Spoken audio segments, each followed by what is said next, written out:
And so I always tell my some of the students I work with that before you can, I try to get a little zen into it. Before you can center the clay, you must be able to center yourself.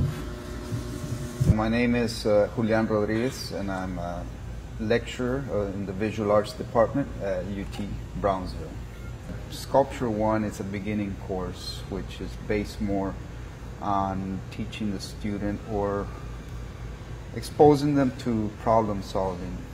So I assign projects where they have to solve a certain problem, whether it be material or some technical aspects. Advanced Studio courses, it's an advanced class which helps the students develop their art further. It's more of an individual idea. They develop their own ideas. It's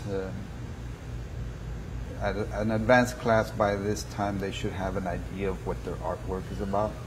So what I do is help them build it up or help them enhance it.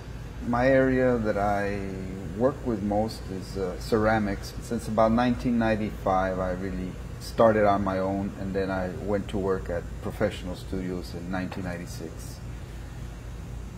And I felt that the options out there, that's what I really wanted to do instead, was make pottery.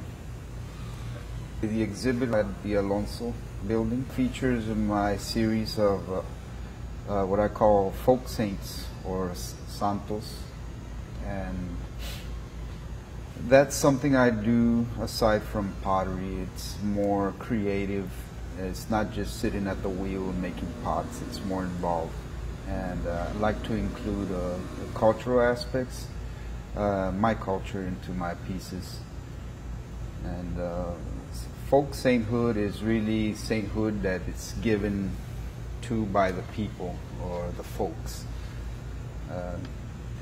It's not an official title, so I take that idea and I play with it and make up my own saints at times.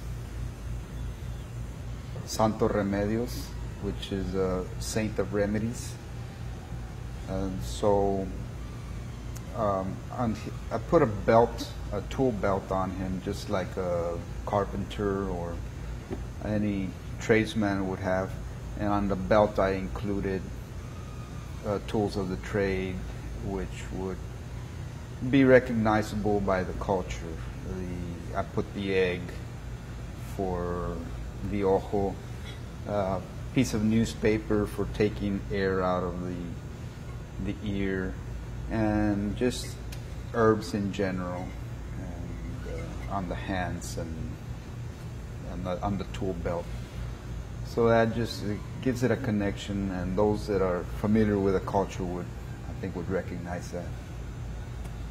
Another one I included on there is actually a Mexican wrestling icon, El Santo.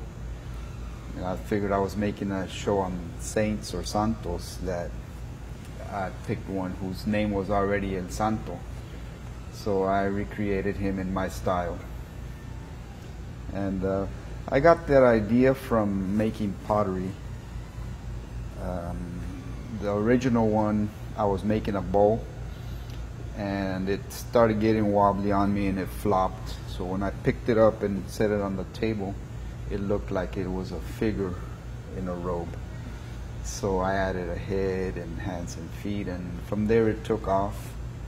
And the idea is it's fallen pots rising as saints.